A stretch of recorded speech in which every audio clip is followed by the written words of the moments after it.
Welcome back to the deep dive. Today we're getting right into the heart of organic chemistry. We are. We're looking at the compounds where carbon meets nitrogen, the amines, amides, and of course, amino acids. And our mission today is to really distill Chapter 27. Not just to know what these compounds are, but to understand why they are so fundamental to everything from our own bodies to the clothes we wear. It's a great topic. And the story really kicks off with a kind of happy accident. Back in 1856, you have this 18-year-old, William Henry Perkin, trying to make quinine. Right, the anti-malarial drug, a very complex molecule. And he fails. Yeah. I mean, he fails spectacularly, ends up with this black, sticky mess. But then, this is he washes it with alcohol. And out comes this incredible, vibrant purple color, mauve, the world's first synthetic dye. So what does that have to do with nitrogen? Everything, really. Perkin's discovery showed that the nitrogen atom is sort of the chemical anchor for creating stable, intense color in these big organic molecules. It's the key. Okay, so nitrogen is this crucial connector. To understand it, we have to start with the simplest group, the amines. Exactly. They're just derivatives of ammonia where you've swapped out one or more hydrogens for a carbon chain, an alkyl or an aryl group. And we classify them as primary, secondary, or tertiary. Right. It's just counting. How many carbon chains are attached directly to that nitrogen? 1 for primary, 2 for secondary, 3 for tertiary. It's that simple. But the defining feature, the thing that makes an amine, an amine, is that lone pair of electrons on the nitrogen. Absolutely. And that lone pair dictates their most important chemical property. Which is their basicity. Their basicity. They are proton acceptors, H+ acceptors, because that lone pair is available to form a new bond. But they're not all equally good at it. Right, and this is the first really critical comparison. If you line up, say, ethylamine, ammonia, and phenylamine. You see a huge difference in strength. Ethylamine is the strongest by far. Phenylamine, on the other hand, is surprisingly weak. So why is ethylene my winner here? Well, it comes down to something called the inductive effect. That alkyl group, the ethyl group, is electron donating. It pushes electron density toward the nitrogen. Exactly. It makes that nitrogen atom even more electron rich, so the lone pair is, more available, more eager to grab a proton. That makes it a stronger base. And ammonia is sort of the baseline, with no push. Right. And then you have phenylamine, which is the complete opposite. Because of the benzene ring it's attached to. Precisely. The lone pair on the nitrogen gets completely disrupted. Its p orbital overlaps with the whole pi bonding system of the benzene ring. So the lone pair isn't just sitting on the nitrogen anymore. No, it's pulled into the ring. It's delocalized.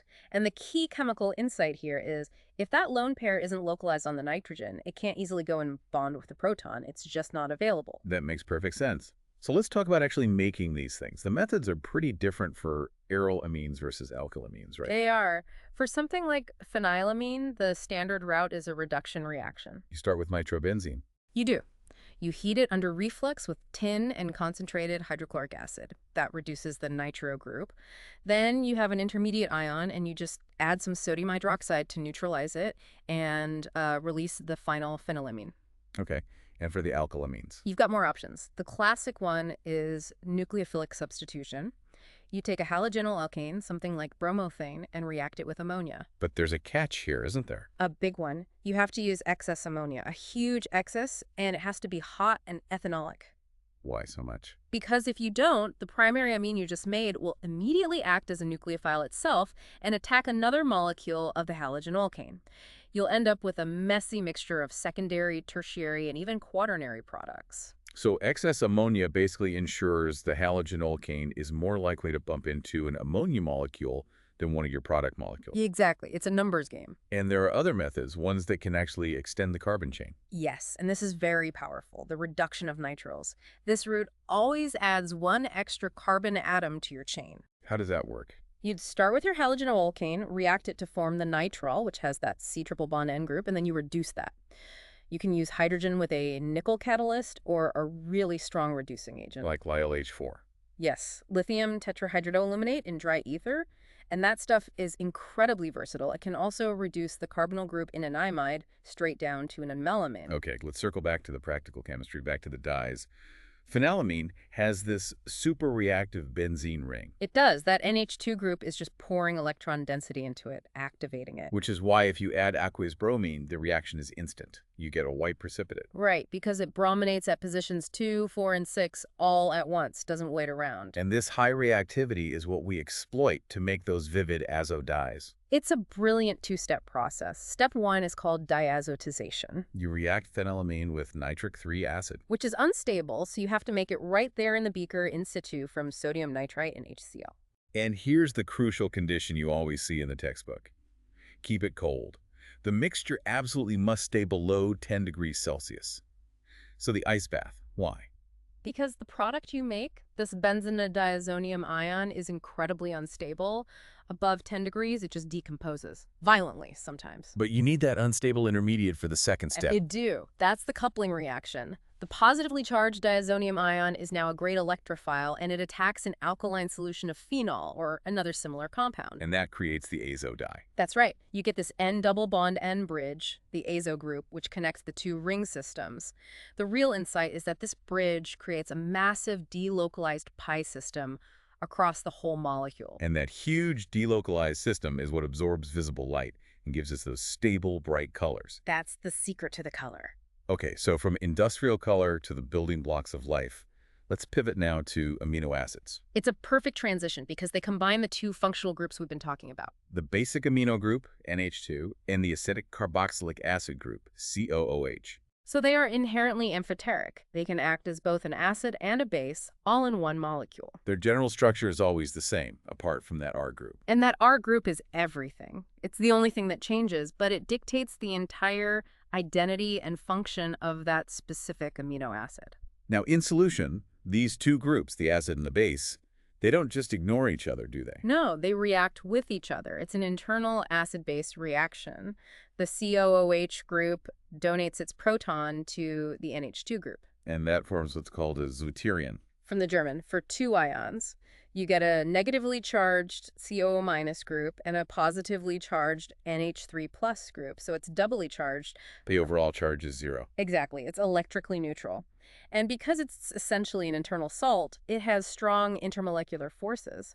That's why amino acids are crystalline solids, and they're pretty soluble in water. But that charge isn't static. It depends entirely on the pH of the solution you put it in. Right. pH is the master switch. If you put the deuterium in a very acidic solution, a low pH, There are lots of H+ ions around, so the negative CO- group will pick one up. and the whole molecule becomes positively charged.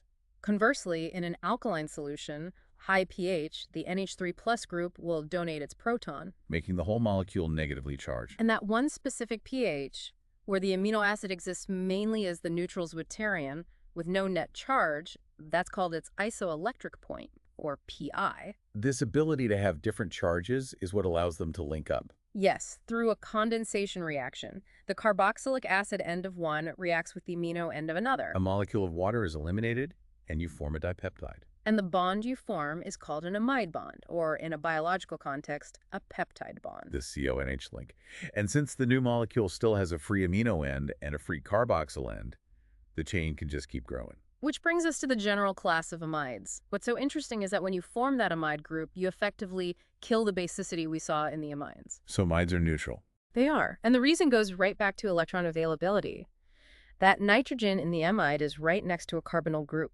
The C double bond O. And that oxygen is strongly electron withdrawing. It pulls electron density away from the nitrogen, making that lone pair completely unavailable to accept a proton. It's just not basic anymore. And to make them, you typically use something highly reactive, like an acyl chloride. Right. React an acyl chloride with concentrated ammonia or a primary amine. It's a fast reaction, happens right at room temperature. And that peptide bond is strong, but we can break it chemically. We can, through hydrolysis. You just reflux the amide with either an acid or an alkali. And you get different products depending on which you choose. You do. With acid hydrolysis, you'll break the bond to form a carboxylic acid and the ammonium salt of the amine. And with alkaline hydrolysis. You'll form the salt of the carboxylic acid, the sodium salt, for example, and the free neutral primary amine. So you choose your conditions based on which product you want to end up in which form. This brings us to our final topic, an analytical tool that uses all of this charge chemistry, electrophoresis. Right. This is the technique that really proves the whole principle of pI and pH control. You just apply an electric field to a mixture of amino acids in a buffer solution. And the ions move. Positive ions head to the negative electrode. And negative ions go to the positive one. Simple as that. But how fast they move depends on a couple of things. Their size, bigger ions are slower, and their charge. A higher charge means a stronger pull, so it moves faster. The separated molecules form these visible bands. And the key to the whole process is the pH of that buffer solution. It is the absolute core principle. The buffer's pH sets the charge on every single amino acid in your sample, So it determines if they're positive, negative, or neutral. which in turn determines if they move, which direction they move, and how fast they move. Electrophoresis is physical separation based entirely on this amphoteric chemical behavior. That feels like a perfect place to stop and summarize. Let's just quickly run through the biggest insights from today. First, amine basicity is all about electron availability. It's a competition between the electron-donating inductive effect in alkylamines, which makes them strong, and And the electron-stealing delocalization into the benzene ring, which makes arylamines weak. second, those amazing synthetic dyes are made by a process that balances on a knife edge. You need the highly temperature-sensitive diazotization to make an unstable intermediate. Which then couples to form that incredibly stable, highly delocalized N-double bond and azo group that gives us the color. Third, amino acids are dynamic. They form these internal salts called zwitterions, but their actual net charge is completely at the mercy of the surrounding pH relative to their unique isoelectric point. And finally, the amide bond, the peptide link, is neutral because that adjacent oxygen atom wins the tug of war for electrons. This makes it chemically distinct from a basic amine, but we can still precisely break it with acid or alkaline hydrolysis. So that leaves us with a final thought for you to consider.